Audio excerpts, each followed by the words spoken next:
Hello guys welcome to my channel Prabhas sir academy. Guys आपण मानक पुणे एक नुआ वीडियो स्वागत। आज आम वीडियो देखा जे आपण मानक जो एग्जाम पूर्व जो आपण बहुत सारा डाउट रोचे, बहुत सारा कन्फ्यूजन रोचे, बहुत सारा स्ट्रेस लगुच, टेंशन लगुच। सार एग्जाम रे सार कौन हम, सार एग्जाम रे को क्वेश्चन आसीबो, किपरि भाबरे क्वेश्चन आसीबो, सार मु जानि पारनी एग्जाम रे सार भल हबो ना खराब हेबो, सार सार कम स्कोर रखिले सार सिलेक्शन हबो कि नहीं, सार सार किसी भी मन रोनी कौन करी सार एग्जाम रे सार भल हेबो ना खराब हेबो। ये सारा बहुत सारा क्वेश्चन आसुच्ची आपण मन माइंड रे एग्जाम पूर्व।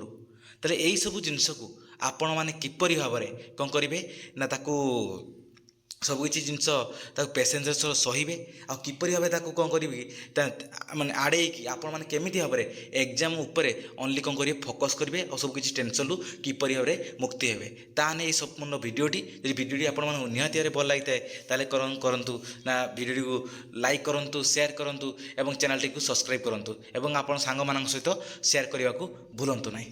चलंतु गाइज ए वीडियो देखिबा जे आपण मानकर जो एग्जाम धरतु काली अच्छी कि 2 दिन पर अच्छी कि 3 दिन पर अच्छी, जो आपण मानकर जो एग्जाम अच्छी सी एग्जाम पूर्वर कौन होता है ना आम समस्त माइंड रे कौन होता है ओभर थिंकिंग होता है बा कहुए कौन प्रोकास्टिनेशन है।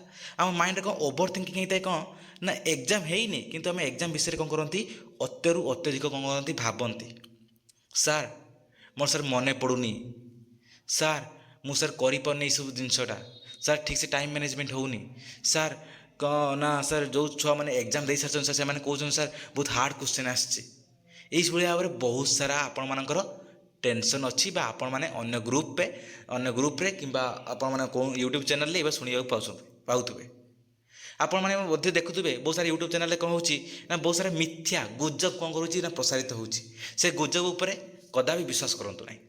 तुम मैंने हो कौन तुम ही निजे कौन हो सब जिन रियली कौन कर ना फेस कर तुम मैंने एत पर्यटन फेस करना ताहले कौन पाई तुम मैंने कौन कर पूर्वर डाउटफुल हो कौन पाई जे सार से एग्जाम सार हो सारी से कहते बहुत हार्ड क्वेश्चन आसी सर एसएसबी एथर बहुत हार्ड क्वेश्चन करछि। अरे गत थर भी एसएसबी कौन करथिला ना एग्जाम करथिला सब जिन ठीक ठाक आसला। अरे मन रखिथो कौ मानक पई हार्ड आसे लगे कौ मानक पई हार्ड अरे जो माने पाठटा को पढ़ी न थांती आ जदि भी तुम हार्ड क्वेश्चन आसीबो ताहले तो कटअप कमी जीवो ना तो टेंशन होबार कौन कारण अच्छी जे जदि हार्ड क्वेश्चन आसीबो तो समस्त हार्ड लगे समस्त हार्ड लगे समस्त कौन कटअप कमी जीवो ऑब्वियसली ये ऑब्वियस कथा। जदि तुमको आसले कौन भल जिनस आइला तुम कौन लगे ना सर भल होती कि कौन हम कटअप बढ़ी बुझीपार कथा कौन से कौन कर ना कौ क्या जिनस किसी विश्वास करनी कौ ग्रुप रे कौन दिखाई कौन ना विश्वास करनी फास्ट कथा है। सेकेंड कथा है कौन बहुत टेंशन लगुच सार मु सार कौन करी सर बहुत स्ट्रेस लगुच सार कौन हम एग्जाम रे सब मन रखता एग्जाम पूर्वर सब टेंशन लगे कारण यहाँ तुम लाइफ प्रथम कॉम्पिटिटिव एग्जाम माने भाव में तुम मैंने विवेचना कले गले यहाँ गोटे फास्ट कॉम्पिटिटिव कौन कहूँ ये ना तुम एका नुह तुम सेमिस्टर कौन हो तुम यूनिवर्सिटी छुआ ओनली कौन कर दौल तुम कॉलेज छुआ एटी कौन हो होल ओडिशार तुम सब्जेक्ट जी सब छुआ थे समस्ते कौन करेंगे एग्जाम देवे जो छुआ मैंने कौन करते भल प्रिपेयर होते से छुआ मैंने भल स्कोर रही जान से कौन हो तुम मन टेंशन लगुच मन रखिथ जो छुआ मैंने भल भाव में प्रिपेयर हो कदा भी टेंशन नियोनी कारण टेंशन आसे एग्जाम पूर्व टेंशन आसे समस्त तुम एका नुहे समस्त आसे मोर भी जिते मुझे एग्जाम ये मोर भी एग्जाम टेंशन आसाला समस्त आसे ये कमन जिनस टेंशन आसवाटा स्वाभाविक जो मैंने टेंशन ना से न था कौन कहते कौन जो एग्जाम प्रति कौन माने न था रेस्पॉन्सिबिलिटी से टेंशन आसेनी मन रखिथो सीटा जिनस टेंशन आसे क्या कम आसो क्या अधिक आसे ये सब टेंशन आसे है। आउ कौन है कौन ना सर कि कौन क्वेश्चन आसो क्वेश्चन से जहाँ भी आसुना कहीं तुम जो सब जिन पढ़ी जाइए तुम सिलेबस जो थी ग्राजुएसन सिलेबस जहाँ भी तुम पढ़ी जाइए तुम से भर ही सिलेबस आसो जदि भी किसी एपट सेपट क्वेश्चन आसला तो मन रखिए सीटा समस्त डिफिकल्ट हम केवल तुम मान डिफिकल्ट नुहे सब मन रखिथ क्वेश्चन टा कौन समस्त डिफिकल्ट हम है से कौन हम भांगनी कदा भी भांगनी सार कौन हम कौन करी कौन हम कि ना ये सब जिनस कौन जी कौन ना ଯେ ତୁମେ ମାନେ ବହୁତ ସାରା ଛୁଆ ଭାବୁଛ କ'ଣ ନା ସାର୍ ମୁଁ ଜାଣିପାରୁନି ଏକ୍ଜାମ୍ରେ କ'ଣ ହେବ ଭଲ ନା ଖରାପ। ଆରେ ତୁମେ କାହିଁକି ମାନେ ଅଲରେଡ଼ି ତୁମେ ରେଜଲ୍ଟ ବିଷୟରେ ଡିସାଇଡ଼୍ କରୁଛ ବା ରେଜଲ୍ଟ ବିଷୟରେ ଥିଙ୍କିଂ କରୁଛ। Don't expect your results. ମନେ ରଖିଥିବ କଦାପି ତୁମେ ଏକ୍ସପେକ୍ଟ କରନି ତୁମ ରେଜଲ୍ଟ ଉପରେ। କାହିଁକି?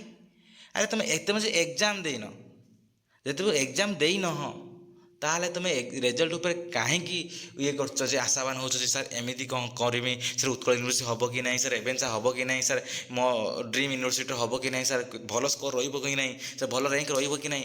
ଖାଲି ସବୁବେଳେ ରେଜଲ୍ଟ ଉପରେ କାହିଁ ଫୋକସ୍ ହେଉଛ। ଆରେ ତୁମେ କର୍ମ କରିଚାଲ ଫାଷ୍ଟ। ଆରେ ଏକ୍ଜାମ୍ ଦେଇସାର ଫାଷ୍ଟ। ଯଦି ତୁମେ ଭଲ ଠିକ୍ ସେ ପଢ଼ିଥିବ, ସବୁ ଜିନିଷ ଠିକ୍ ଅର୍ଡ଼ରଲି କରିଥିବ, ଅବଭିୟସ୍ଲି ରେଜଲ୍ଟ କ'ଣ ହେବ ଭଲ ଆସିବ। ସ୍କୋର ବହୁତ ଯଦି ବି ଡିଫିକଲ୍ଟ କ୍ୱେଶ୍ଚନ୍ ପଡ଼ିଲା କଟ୍ ଅଫ୍ କମିଲେ ବି ତୁମର ସ୍କୋର ଯାହାହେଲେ ଭଲ ଜାଗାରେ ହେବ ହିଁ ହେବ। କାରଣ ଭଗବାନ କଦାପି ନିର୍ଦ୍ଦୟ ନୁହନ୍ତି। ମନେ ରଖିଥିବ ସବୁବେଳେ ଭଗବାନ ବହୁତ କାଇଣ୍ଡ, ବହୁତ ଦୟାଳୁ। ଯେଉଁମାନେ ପରିଶ୍ରମ କରିଥିବେ ସେମାନଙ୍କୁ ପରିଶ୍ରମ ଫଳ ଯାହାହେଲେ ମିଳିବ ମାନେ ମିଳିବ। ହେଲା, ଏସବୁ ଜିନିଷ କଦାପି ଏସବୁ ଜିନିଷ ଥିଙ୍କିଂ କର ନାହିଁ। ତାପରେ ଆଉ କ'ଣ କିଛି ଛୁଆ ଭାବୁଛ କ'ଣ ସାର୍ କମ୍ ସ୍କୋର ରଖିଲେ ସିଲେକ୍ସନ୍ ହେବ କି ନ ହେବ, କ'ଣ ହେବ। ଆରେ ମୁଁ ପୁଣି ଆଉ ଥରେ କହୁଛି ଯେ କଦାପି ସ୍କୋର ବା ରେଜଲ୍ଟ ଉପରେ କଦାପି କ'ଣ କରନି ନା ଆଶାବାନ ହୁଅନି ଏବେଠୁ। କାହିଁକି ନା ତୁମେ ବହୁତ ସାରା ଛୁଆ ଏତେ ପର୍ଯ୍ୟନ୍ତ ଏକ୍ଜାମ୍ ଦେଇନାହ। ଏକ୍ଜାମ୍ ଦେଇ ସାରିଲା ପରେ ତୁମମାନେ କ'ଣ କର, ତୁମ ପେପରରେ ତୁମେ ଦେଖ ସବୁ ତୁମ କ୍ୱେଶ୍ଚନ୍ ପେପର ତୁମେ ଆସିଯିବ, ତୁମେ ଆନାଲିସିସ୍ କର କେତେ କ'ଣ ସ୍କୋର ରହୁଛି। ଆଉ ପ୍ରିଭିୟସ୍ ଇୟର୍ କ୍ୱେଶ୍ଚନ୍ ଆନାଲିସିସ୍ କରିକି କ'ଣ previous year cut off analysis କରିକି ଦେଖ ମୋର କେତେ କ'ଣ ସ୍କୋର ରହୁଛି, କେଉଁ ଜାଗାରେ ମେ ବି ହେବାର ଚାନ୍ସ ଅଛି। ଆଉ ତୁମେ ଚିନ୍ତା କରନି ମୁଁ କ'ଣ କରିବି ନା 9 ତାରିଖ ରାତିରେ କ'ଣ କରିବି ନା ଗୋଟେ ମୁଁ ଭିଡ଼ିଓ ଅପଲୋଡ଼ କରିଦେବି, ପୁରା ଫୁଲ୍ ଭିଡ଼ିଓ ଅପଲୋଡ଼ କରିଦେବି ଯେ କ'ଣ ନା କଟଅଫ୍ର ଯେ ସବୁ ସବଜେକ୍ଟର କଟଅଫ୍ରେ କ'ଣ କରିଦେବି ନା ଗୋଟେ ଫୁଲ୍ ଭିଡ଼ିଓ ଅପଲୋଡ଼ କରିଦେବି ଯେ କ'ଣ କେମିତି କ'ଣ କଟଅଫ୍ କେତେ ରହିଲେ ବା କେତେ କ'ଣ ସ୍କୋର ରହିଲେ ତୁମମାନଙ୍କର ଉତ୍କଳ ୟୁନିଭର୍ସିଟି, ରେଭେନ୍ସା, ରମାଦେବୀ, ଯେଉଁ ବ୍ରହ୍ମପୁର, ସମ୍ବଲପୁର, ହେଲା ଏଇସବୁ ଭଲ ଭଲ ୟୁନିଭର୍ସିଟିରେ କ'ଣ ହେବାର ଅଧିକା ଚାନ୍ସ ରହିବ, ଏସବୁ ଜିନିଷ କହିଦେବି। ଆଉ ସବୁ କିଛି ଛୁଆ କ'ଣ କହୁଛ ନା ସାର୍ ମନେ ରହୁନି ସାର୍ କ'ଣ କରିବି। ଏହା ପାଇଁ ବି ସବୁଠୁ ବଡ଼ ଇଲାଜ ହେଲା କ'ଣ ନା ଯେଉଁ କହୁଛ ମନେ ରହୁନି, ମନେ ରଖିଥିବ ଯେଉଁ ଛୁଆମାନେ ପଢ଼ିନାହ ବର୍ତ୍ତମାନ ପଢ଼ୁଛ ବା କିଛି ଦିନ 5-7 ଦିନ ପୂର୍ବରୁ ବା 10 ଦିନ ପୂର୍ବରୁ ପଢ଼ୁଛ ସେମାନଙ୍କର ଏଇ ଜିନିଷଟା ସ୍ୱାଭାବିକ ହେବ। କାହିଁକିନା ସେମାନେ ସିଲାବସ୍ ସାରିନାହାନ୍ତି, କିଛି ଜିନିଷ ସାରିନାହାନ୍ତି, ସେମାନେ ତ ଆଗରୁ ପ୍ରିପେୟାର ହେଇନାହାନ୍ତି, ସେମାନେ ସେଥିରେ ହେବ ସେଇଟା ହେଲା। କିନ୍ତୁ ସେସବୁ ଜିନିଷକୁ ଧ୍ୟାନ ନ ଦେଇକି ତଥାପି ଯେତିକି ଦିନ ଅଛି ବା ଯେଉଁ ଦିନ ବି ଏକ୍ଜାମ୍ ତୁମର ଅଛି ବା ଯଦି ଏକ୍ଜାମ୍ ସରିଯାଇଥିଲେ କ'ଣ କର ତାରି ଉପରେ ଫୋକସ୍ କର। ଏକ୍ଜାମ୍ ସରିଯାଇଥିଲେ ଦେଖ କେଉଁ ସବୁ କ୍ୱେଶ୍ଚନ୍ ଆସିଛି, କେତେ କ'ଣ କଟ୍ ଅଫ୍ ନେଇଛି। ଯଦି ଏକ୍ଜାମ୍ ସରିନି ତାହେଲେ କ'ଣ କର ନା ଏସବୁ ଜିନିଷ ଥିଙ୍କିଂରେ ମାଇଣ୍ଡକୁ ନ ଦେଇକି କ'ଣ କର ବାସ୍ ମାଇଣ୍ଡକୁ କ'ଣ ଭଲ ଜାଗାରେ ଇନଭଲ୍ଭ କର, କେମିତି କ'ଣ ଏକ୍ଜାମ୍ରେ ଭଲ ଜିନିଷ ବା ଭଲ ରେଜଲ୍ଟସ୍ ହେବ। ହେଲା, ବାସ୍ ସେସବୁ ଜିନିଷ ଉପରେ ଫୋକସ୍ କର କେମିତି ଭଲ ହେବ। ହେଲା, କେମିତି ଭଲ ସବୁ ଆଟେମ୍ପ୍ଟ କରିବ ବା ସେଇ ସବୁ ପଜିଟିଭ୍ ଥିଙ୍କିଂ କର, ନେଗେଟିଭ୍ ଥିଙ୍କିଂ କଦାପି କରନି। କାରଣ ନେଗେଟିଭିଟିରୁ ସବୁ ନେଗେଟିଭ୍ ଥିଙ୍ଗସ୍ ହିଁ ଉତ୍ପତ୍ତି ହୁଏ। ନେଗେଟିଭିଟିରୁ ସବୁ ପଜିଟିଭ୍ ଜିନିଷ ଭାବ, ପଜିଟିଭ୍ ଜିନିଷ ଆସିବ। ହେଲା, ସେଠି ଆଉ ଗୋଟେ ଯେଉଁ ମନେ ରହୁନି, ଯେଉଁ ଛୁଆମାନେ ଭଲ ବି ପଢ଼ୁଛ ବାସ୍ ସେମାନେ ଯେଉଁ ମନେ ରହୁନି, ଏସବୁ ଜିନିଷ ତୁମର ସବୁ କମନ୍ ନୁହେଁ। ମୁଁ କହିଛି ଡାଉଟ୍ ବା କନଫ୍ୟୁଜନ୍ ବା ଟେନସନ୍ ବା ଷ୍ଟ୍ରେସ୍ ବା ମନେ ରହୁନି ଏସବୁ ଜିନିଷ ସମସ୍ତଙ୍କର ହୁଏ। ହେଲା, ଯେଉଁମାନେ ପଢ଼ନ୍ତି ବା ନ ପଢ଼ନ୍ତି ସମସ୍ତଙ୍କର ହୁଏ। ଯେଉଁମାନେ ପଢ଼ୁଛ, ଯେଉଁମାନେ ନ ପଢ଼ିଛ ଅଳ୍ପ ଦିନ ହେଲା ପଢ଼ୁଛ ସେମାନଙ୍କ କଥା କହିଦେଲି ତ। ଯେଉଁମାନେ ପଢ଼ିଛ ଭଲସେ ପଢ଼ିଛ ସେମାନଙ୍କର ଯଦି ଏଇସବୁ ଜିନିଷ ହେଉଛି ତାହେଲେ କ'ଣ କର ତୁମେ ମାନେ ଅଧିକ ଷ୍ଟ୍ରେସ୍ ନେଇଯାଇଛ, ଅଧିକ ଟେନସନ୍ରେ ରହିଛ, ସେଥିପାଇଁ ଏଇସବୁ ଜିନିଷ ଆସୁଛି। କ'ଣ କର ନା ତୁମେ ମାନେ ଏତେ ଷ୍ଟ୍ରେସ୍ ନିଅନି। ମନେ ରଖିଥିବ ଏକ୍ଜାମ୍ ଯେଉଁ ଦିନ ଅଛି ଏକ୍ଜାମ୍ର 10 ଘଣ୍ଟା ପୂର୍ବରୁ କଦାପି ପଢ଼ ନାହିଁ। ହେଲା, ଏକ୍ଜାମ୍ 10 ଘଣ୍ଟା ପୂର୍ବରୁ ପାଠପଢ଼ା ବନ୍ଦ କରିଦିଅ। ଏକ୍ଜାମ୍ 10 ଘଣ୍ଟା 12 ଘଣ୍ଟା ପୂର୍ବରୁ। ହେଲା, କାହିଁକି କାରଣ ଏକ୍ଜାମ୍ ପୂର୍ବରୁ ଯଦି ଆମେ ପଢ଼ିକି ଯିବା କ'ଣ ଗୋଟେ ମାଇଣ୍ଡ ଷ୍ଟ୍ରେସଫୁଲ୍ ମାଇଣ୍ଡରେ ଥିବ, ଏକ୍ଜାମ୍ ପୂର୍ବରୁ କ'ଣ ଶାନ୍ତ ମାଇଣ୍ଡରେ ଯିବ, ଆରାମସେ ଏକ୍ଜାମ୍ ଦେଇକି ଆସିବ। ହେଲା, ଏସବୁ ଜିନିଷ କିଛି ଟେନସନ୍ ନିଅନି।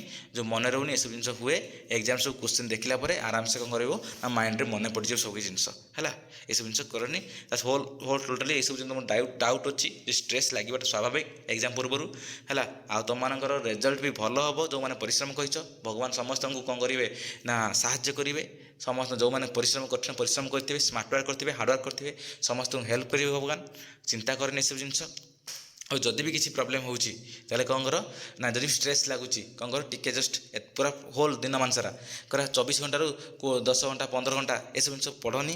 କ'ଣ କର ଯଦି ଷ୍ଟ୍ରେସ୍ ଲାଗୁଛି ଅଧିକ କ'ଣ କରିବ ନା ଟିକେ କେଉଁଠି ବୁଲି ଆସିବ, କେଉଁଠି କାହା ସହିତ କଥା ହେଇଯାଅ, ଘର ଲୋକଙ୍କ ସହିତ ମିଶିଯାଅ। ହେଲା, ବାଡ଼ି ବଗିଚାରେ ଟିକେ ବୁଲି ଆସ, ମାଇଣ୍ଡକୁ ଟିକେ ଫ୍ରେଶ୍ କର। ହେଲା, ଗୋଟେ ଜାଗାରେ ବସିକି ରହିଲେ ଏସବୁ ଜିନିଷ ହୁଏ। ହେଲା, ଏସବୁ ଜିନିଷ ପ୍ରତି ଧ୍ୟାନ ଦିଅ। ଏକ୍ଜାମ୍ ଭଲ ହେବ। ମେ ଗଡ୍ ବ୍ଲେସ୍ ୟୁ ଅଲ୍। ଆଉ ତୁମମାନଙ୍କର ଯେଉଁ କଟ୍ ଅଫ୍ର ତା ଯେଉଁ ଇଏଟା ଅଲ୍ ସବଜେକ୍ଟ କଟ୍ ଅଫ୍ଟା ମୁଁ 9 ତାରିଖ ରାତିରେ ହିଁ ଆଣିଦେବି। ରାତି 8ଟା କିମ୍ବା 9ଟାରେ ଅପଲୋଡ଼ କରିଦେବି। ଆପଣମାନେ ଯେଉଁମାନେ ସବୁ ଭିଡ଼ିଓ ଦେଖିଥିବେ ସେମାନେ ସବୁ କ'ଣ କରିବେ, ଆରାମସେ କ'ଣ କରିବେ, ଆପଣମାନେ ଜାଣିନେବେ ଯେ କେତେ କଟ୍ ଅଫ୍ ରହିଲେ କେଉଁ ୟୁନିଭର୍ସିଟିର ହେବାର ଅଧିକା ଚାନ୍ସେସ୍ ଅଛି। ଧନ୍ୟବାଦ। ଭିଡ଼ିଓଟିକୁ ଏଇଠି ଏଣ୍ଡ କରିବା।